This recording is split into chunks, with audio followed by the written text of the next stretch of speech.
আসসালামু আলাইকুম। ফ্রি বাংলা টিউটোরিয়ালের পক্ষ থেকে আমি আতিকুল্লাহ। রিমোট জবের ৩ নাম্বার পর্বে আপনাদেরকে স্বাগতম।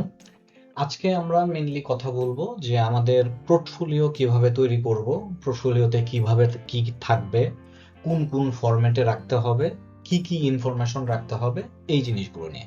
তো বন্ধুরা, চলুন শুরু করা যাক।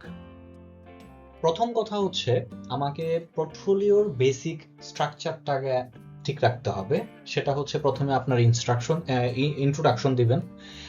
সেটা খুব অল্প ইন্ট্রোডাকশন, কিন্তু আপনার মোটামুটি সবকিছু যেন ওইটার মধ্যে থাকে।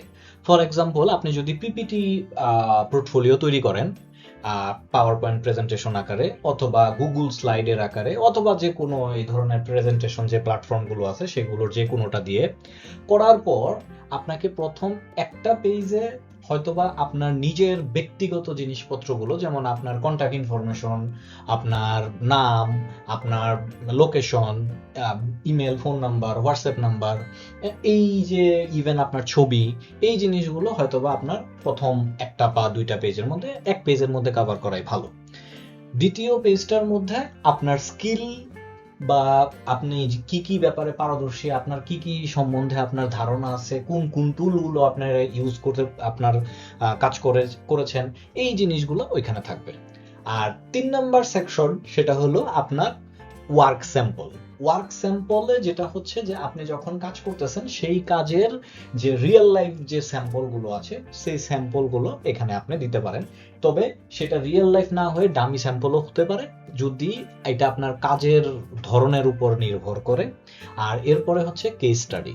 কেস স্টাডি, যে আপনি এমন একটা প্রবলেমে পড়ছেন এবং সেই প্রবলেমে আপনি আপনার রোল থেকে, আপনার পজিশন থেকে আপনি এইভাবে এইভাবে এই প্রবলেমটাকে সলিউশন করেছেন, এই ধরনের একটা কেস স্টাডি। তো এখানে যেটা হচ্ছে, যখন আপনি ওয়ার্ক স্যাম্পল নিয়ে কথা বলবেন, সেই ক্ষেত্রে আপনাকে প্রজেক্টের নাম বলবেন, ক্লায়েন্ট বা কোম্পানির নাম বলবেন, আপনার কি ধরনের প্রবলেম হয়েছিল সেই বিষয়গুলো বলবেন। দেন আপনার এই প্রবলেম সলভ বা এই প্রজেক্টের ক্ষেত্রে আপনার আসলে কি রোল ছিল, সেই রোলটা এখানে বলবেন। এবং সেই রোলের প্রেক্ষাপটে আপনি কি কি স্ট্র্যাটেজি ফলো করেছেন, কি কি ভাবে সেটাকে ইমপ্লিমেন্টেশন বা অ্যাকশনে গিয়েছেন, সেই জিনিসগুলো বলবেন। দেন আপনার টুলগুলো, কি কি টুল ইউজ করছেন সেই ইস্যুগুলো সলভ করার জন্য, সেটা বলবেন। এবং এই ইস্যু সলভ করতে আপনার কতদিন সময় লেগেছে, এবং সলভ করার পর আগে কি ছিল এবং পরবর্তীতে আপনার এটা রেজাল্ট কি বা আউটকাম কি আসছে সেইটা বলবেন। এবং এটা আউটকাম সলভ করার কারণে আপনার কোম্পানি বা প্রজেক্টটা কিভাবে বেনিফিটেড হয়েছে সেই অ্যাচিভমেন্টটা আপনি বলবেন। এবং আপনার এই যে এতক্ষণ যেটার হিস্ট্রিটা বললেন, সেইটার যদি কোনো লাইভ লিংক দেওয়া থাকে বা দেখার মতো কোনো অপশন থাকে, সেই জিনিসগুলো এখানে শেয়ার করবেন। তবে এই ক্ষেত্রে অনেক ক্ষেত্রেই আমরা দেখি যে এই ধরনের বিষয়গুলোতে কনফিডেন্সিয়াল জিনিসপত্র থাকে। ফর এক্সাম্পল, কোম্পানির নামটা আসলে দেওয়া যায় না, অথবা ক্লায়েন্টের নামটা দেওয়া যায় না, অথবা ডাইরেক্ট ইউআরএল দেওয়া যায় না। সো এই ক্ষেত্রে আপনি ওইখানে সেটা উল্লেখ করে দিতে পারেন যে এটা কনফিডেন্সিয়াল, যার কারণে আমি এটা বলতে পারতেছি না, বাট আমরা অমুক কোম্পানি, এই টাইপের কোম্পানির, অমুক ক্যাটাগরির কোম্পানির, অমুক টাইপের ক্লায়েন্টের জন্য আমি এইরকম এইরকম করেছি, এই টাইপের একটা আইডিয়া দেওয়া যেতে পারে। কোন সেক্টরের আপনি কাজটা করেছেন, এই ধরনের আইডিয়া আপনাকে দেওয়া যেতে পারে। সো এই ফরম্যাটে আপনাকে ওয়ার্ক স্যাম্পলগুলো দিতে হবে। এবং এই ওয়ার্ক স্যাম্পলটার মধ্যে আপনি আসলে অনেক শাখা প্রশাখা তৈরি করতে পারেন। শাখা প্রশাখা বলতে আমি এখানে বুঝাইতে চাচ্ছি, মনে করেন আপনি একটা পিপিটি তৈরি করছেন। আমি যদি আমার ধরেন ডিজিটাল মার্কেটিং এর জন্য আমি যদি একটা পিপিটি তৈরি করি, তাহলে ডিজিটাল মার্কেটিং এর একটা পিপিটি তৈরি করার ক্ষেত্রে আমি এইভাবে চিন্তা করব, প্রথমে আমি আমার সম্বন্ধে বলবো, আমার কন্ট্যাক্ট ইনফরমেশন সম্বন্ধে বলবো, দেন আমার সোশ্যাল মিডিয়া প্ল্যাটফর্মগুলোর লিঙ্ক শেয়ার করব, দেন আমার রিজিউমের লিঙ্কটা শেয়ার করব, পরবর্তীতে আমার অ্যাচিভমেন্ট, এই যে এত বছর ধরে আমি কাজ করতেছি, আমার অ্যাচিভমেন্টগুলো শেয়ার করব, দেন আমার স্কিলগুলো হয়তো আমি শেয়ার করব, যে কি কি বিষয়ে আমি এক্সপার্ট, দেন আমি কোন কোন টুলগুলো নিয়ে কাজ করতে পছন্দ করি সেইগুলো বলবো। এরপরে হচ্ছে আমার কেস স্টাডি এবং ওয়ার্ক স্যাম্পলগুলো বলবো। সো ওয়ার্ক স্যাম্পল এবং কেস স্টাডি, এইগুলো আমি হয়তোবা এক পেজের মধ্যে শেষ করলাম। দেন রিড মোর বাটনের মতো একটা সিটিএ ওয়েবসাইটের বাটনের মতো এক পিপিটিতে এরকম একটা বাটন দিয়ে দিলাম এবং ওইটার সাথে হাইপার লিঙ্ক করে দিলাম, কারণ পিপিটি তো হাইপার লিঙ্ক করাই যায়। সো আপনি ওইভাবে একটা হাইপার লিঙ্ক করে দিলেন। কোনো রিক্রুটার যদি সে আরো ডেপথে দেখতে চায় তখন ওই লিঙ্কে ক্লিক করে সে আবার ওইটার ডিটেলসে, ধরেন আপনি একটা এক্সেলে নিয়ে গেলেন অথবা একটা ডকে, গুগল স্প্রেডশিটে নিয়ে গেলেন অথবা গুগল ডকে নিয়ে গেলেন অথবা আরেকটা পিপিটিতে নিয়ে গেলেন অথবা একটা পিডিএফ এ নিয়ে গেলেন, হোয়াটএভার যেখানে যাওয়া দরকার, বা একটা ওয়েবসাইটে নিয়ে যাওয়া দরকার সেখানে আপনি নিয়ে গেলেন। সো তাতে যেটা হয় যে এটা ক্লায়েন্টের বা আপনার রিক্রুটারের মন মর্জির উপর ডিপেন্ড করতেছে যে সে কত ডেপথে যাবে। আর আপনি যদি একটার মধ্যেই সব অ্যাড করেন, ধরেন একটা ওয়ার্ক স্যাম্পল, ওই ওয়ার্ক স্যাম্পলের ওই পিপিটির মধ্যেই পুরো প্রজেক্টের ডিটেলসটা ওইটার মধ্যে অ্যাড করেন, তাহলে দেখা যাবে যে আপনার ফুল পোর্টফোলিওর পিপিটিটা অনেক লম্বা হয়ে যাচ্ছে, অনেক বড় হয়ে যাচ্ছে। ক্লায়েন্ট বোরিং হয়ে বা রিক্রুটার বোরিং হয়ে প্রথম 2-4টা পেজ দেখাই সে চলে গেল। তার থেকে বুদ্ধিমানের কাজ হবে যে আপনি জাস্ট ওয়ার্ক স্যাম্পলের স্যাম্পল নাম্বার 1, প্রজেক্ট নাম্বার 1 দিয়ে আপনি একটা কিছু বললেন, এক পেজে এটার একটা সামারির মতো করলেন, রিড মোর দিয়ে একটা বাটনের মতো হাইপার লিঙ্ক করে আরেকটা পিপিটিতে নিয়ে গেলেন, দেন ক্লায়েন্ট চাইলে ওটা দেখবে না, দেন চাইলে দেখবে না। ঠিক একইভাবে work sample 2, work sample 3, case study 1, case study 2, এতে যেটা হবে যে আপনার এখানে পুরো বিষয়টা অনেকটা ওয়েবসাইটের মতো এক পেজ থেকে আরেক পেজ, আরেক পেজ থেকে আরেক পেজে যাওয়ার অপশন থাকবে আমি যদি যেতে চাই। সো এইভাবে আসলে পোর্টফোলিওটাকে দাঁড় করানোটা বেশি বুদ্ধিমানের মতো কাজ হবে। সো রিক্রুটার তার ইচ্ছা মতো করে যতটুকু ডেপথে যেতে চায় সে যেতে পারবে, আর যদি ডেপথে না যেয়ে জাস্ট ওভারঅল চেক করতে চায় তাহলে সেইভাবে ওভারঅল চেক করবে। সো এইভাবে পোর্টফোলিওটার স্ট্রাকচারটাকে দাঁড় করানো উচিত। এরপর যেটা হচ্ছে, একটা শক্তিশালী পোর্টফোলিও তৈরি করার ক্ষেত্রে ওই যে বললাম যে কত ডেপথে রিক্রুটার যেতে চায় এটা রিক্রুটারের উপর ডিপেন্ড করে। কারণ যখন আপনি ইন্টারভিউ সেশনের আপনার হায়ারিং স্টেপসের প্রায় 2-3টা স্টেপ পার হয়ে যাবেন, তখন স্বাভাবিকভাবে আপনার পোর্টফোলিওগুলোতে তারা সময় দিবে বেশি। স্টেজ 1 বা 2 দিকে আপনার সময় যখন আপনি থাকবেন, মানে আই মিন যখন আপনাকে মাত্র শর্টলিস্ট করা হয়েছে, ওই ক্ষেত্রে আপনার পোর্টফোলিও কিন্তু এত ডেপথে তারা দেখবে না। কিন্তু যখন আপনি 5-6টা বা 3-4টা স্টেপ পার হয়ে গেছেন, এখন প্রায় আপনাকে হায়ার করার পর্যায়ে আপনি চলে গেছেন, তখন কিন্তু আপনার পোর্টফোলিও তারা অনেক ডেপথে দেখবে। সো সেই জন্যে আমার ওই যে স্টেজ 1-2 দিকে আপনার একটা বেসিক পোর্টফোলিও থাকবে এবং অ্যাড মোরের মধ্যে ক্লিক করে ওই ডেপথে যাওয়ার মতো অপশন থাকবে, এবং ওই 4 নাম্বার 5 নাম্বার স্টেজে যখন আপনার পোর্টফোলিও তারা রিচেক করতে আসবে তখন অবশ্যই তারা আরো ডেপথে যাবে। সো ওই সময় ওই ডেপথ পোর্টফোলিও গুলার যে লিঙ্ক গুলো আপনি শাখা প্রশাখাগুলো বানাচ্ছেন, সেই ক্ষেত্রে ওইটার ভেতরে আপনার বিফোর আফটার দিয়ে নিজের কাজের প্রমাণ দিতে পারবেন, বিকজ অফ আপনার ডাইরেক্ট লিঙ্ক আপনি দিতে পারতেছেন না, দিলে এখানে আপনার কনফিডেন্সিয়াল ব্রেক হচ্ছে। সো সেই ক্ষেত্রে আপনার এই জন্য আপনার এখানে আপনি স্ক্রিনশট দিয়ে যে জায়গাগুলোতে সেন্সিটিভ ইনফরমেশন আছে সেটাকে ব্লার করে দিয়ে বিফোর আফটার পোর্টফোলিও তৈরি করতে পারেন। স্ক্রিনশট, ড্যাশবোর্ড এবং অ্যানালাইটিকের যে গ্রাফ, এগুলো দিয়ে একটা এভিডেন্স নিয়ে আসতে পারেন। ক্লায়েন্টের টেস্টিমোনিয়াল ডাইরেক্ট স্ক্রিনশট আকারে দিয়ে দিতে পারেন। দেন আপনার কনফিডেন্সিয়াল যে বিষয়গুলো আছে, যে ক্লায়েন্টের নাম, ইমেল অ্যাড্রেস, কন্ট্যাক্ট ইনফরমেশন, ওয়েবসাইটের নাম, ইমেল অ্যাড্রেস, কন্ট্যাক্ট ইনফরমেশন, এই জিনিসগুলো আপনি হয়তোবা ব্লার করে দিয়ে অথবা মুছে দিতে পারেন। তারপর যেটা হচ্ছে, আপনি একটা প্রজেক্ট যখন করবেন, এটা একটা কমন সেন্স যে একটা প্রজেক্টের পুরো কাজ আপনি কখনোই করতেছেন না, আপনি হয়তোবা একটা প্রজেক্টের পার্শিয়াল কিছু কাজ করতেছেন।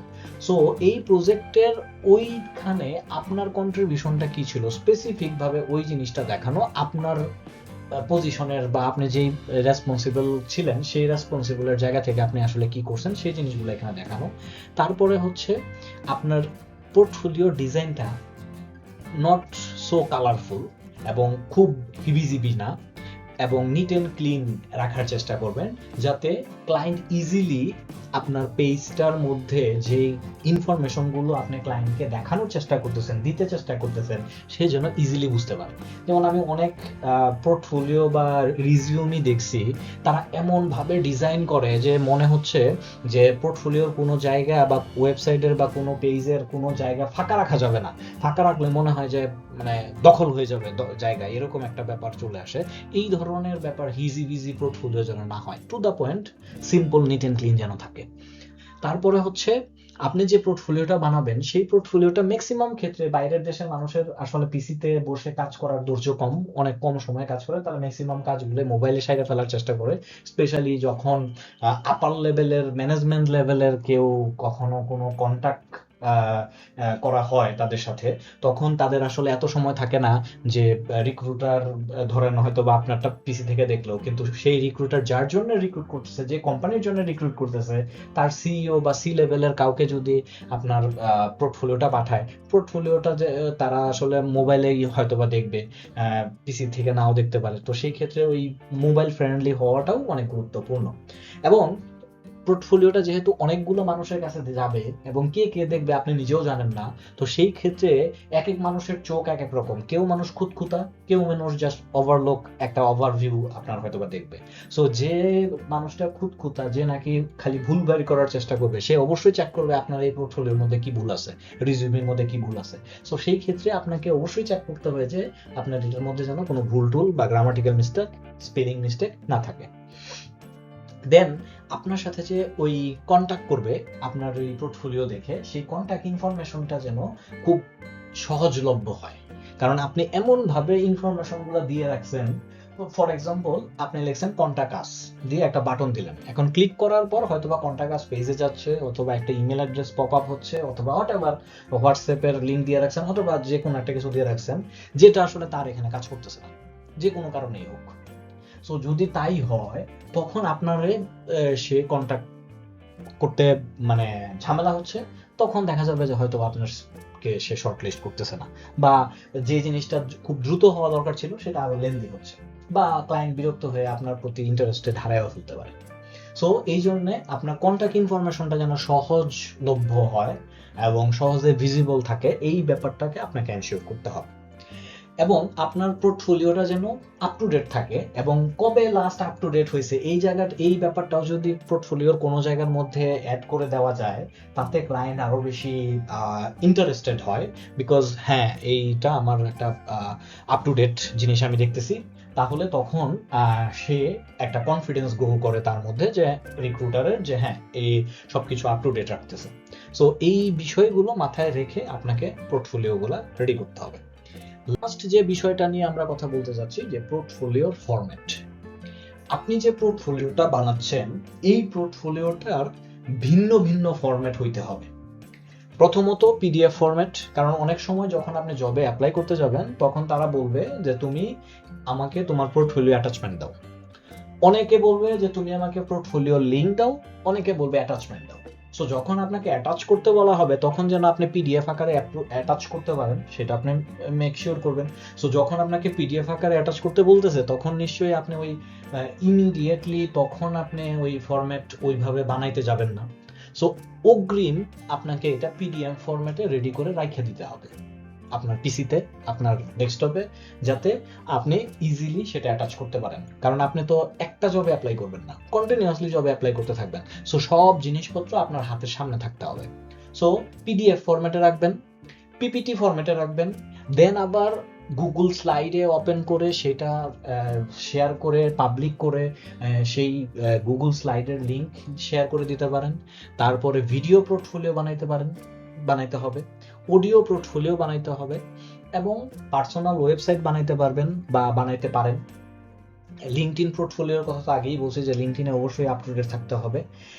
যারা ওয়েব ডেভেলপার, তারা অবশ্যই ডিজাইনার, তারা গিটহাবের পোর্টফোলিও থাকবে, এবং যারা গ্রাফিক ডিজাইনার, তারা বিহ্যান্স বা ড্রিভেল এই ধরনের যে ইয়াগুলো আছে, ওয়েবসাইটগুলো আছে, সেখানে করবে। সো এখানে গিটহাব অথবা বিহ্যান্স এই পোর্টফোলিওগুলো হয়তো বা স্পেসিফিক কিছু পার্সনের জন্য, বাট বাকি যে 6টা পোর্টফোলিও আমি বললাম, এটা কিন্তু সবার জন্যই। সো এই পোর্টফোলিওগুলো রেডি করে আপনাকে রেখে দিতে হবে এবং অলওয়েজ আপ টু ডেট রাখতে হবে, যাতে যখন যে ক্লায়েন্ট যে ফরম্যাটে চায়, তখনই যেন সেইগুলো হাতের কাছে থাকে এবং আমরা শেয়ার করতে পারি। সো এইভাবে যদি আপনি আপনার পোর্টফোলিও রেডি করেন, তাহলে এটা আপনার জন্য খুব অ্যাট্রাকটিভ হবে একটা রিক্রুটারের জন্য। আর পোর্টফোলিও যদি আপনি প্রপারলি অ্যাট্রাকটিভ ভাবে তৈরি করতে পারেন, এটা আপনাকে হায়ারিং এর জন্য অনেক হেল্প করবে, স্পেশালি যখন আপনি শর্ট লিস্ট হওয়ার পর দ্বিতীয় বা তৃতীয় লেভেলে চলে যাবেন, তখন এই পোর্টফোলিওটা আপনাকে পরবর্তী ধাপে আগায় নেওয়ার জন্য অনেক কাজ করবে। সো পোর্টফোলিওটা অনেক গুরুত্বপূর্ণ এবং বিভিন্ন ফরম্যাটে ওইটাকে রেডি করে রাখাটা অনেক গুরুত্বপূর্ণ। আর পোর্টফোলিওর স্টাইল ডিজাইন যতটা সম্ভব নিট এন্ড ক্লিন রাখা উচিত, এবং শর্ট লং ভার্সনগুলা ওই যেভাবে বললাম ট্রির মতো করে শাখা প্রশাখার মতো তৈরি করে করে করে লিঙ্ক অ্যাড করে করে বড় ছোট করা যার মতো যেন থাকে, যাতে বড় একটা 50 পেজের পোর্টফোলিও দেখা রিক্রুটার ভয় না পাওয়া যায়। সো ওইভাবে জিনিসগুলোকে সাজায় রাখা, সো এটা আপনাদের জন্য খুব গুরুত্বপূর্ণ। এবং এটা বিশেষ করে যেটা বললাম 3 নাম্বার বা 4 নাম্বার স্টেপে গিয়ে পোর্টফোলিওটা অনেক বড় একটা ফ্যাক্ট হয়ে দাঁড়াবে। এরপরের যে স্টেপটা সেটা হচ্ছে আমরা আসলে ইন্টারভিউ যখন আসবে রিমোট জবের জন্য, সো তখন আসলে এগুলা কিভাবে আনসার করবেন, কি বলবেন, কি দিবেন, কি হবে না হবে, স্টেপগুলা কি হবে, এই জিনিসগুলো নিয়ে আমরা পরবর্তী পর্বের কথা বলবো। সে পর্যন্ত সবাই ভালো থাকবেন। ধন্যবাদ। আসসালামু আলাইকুম।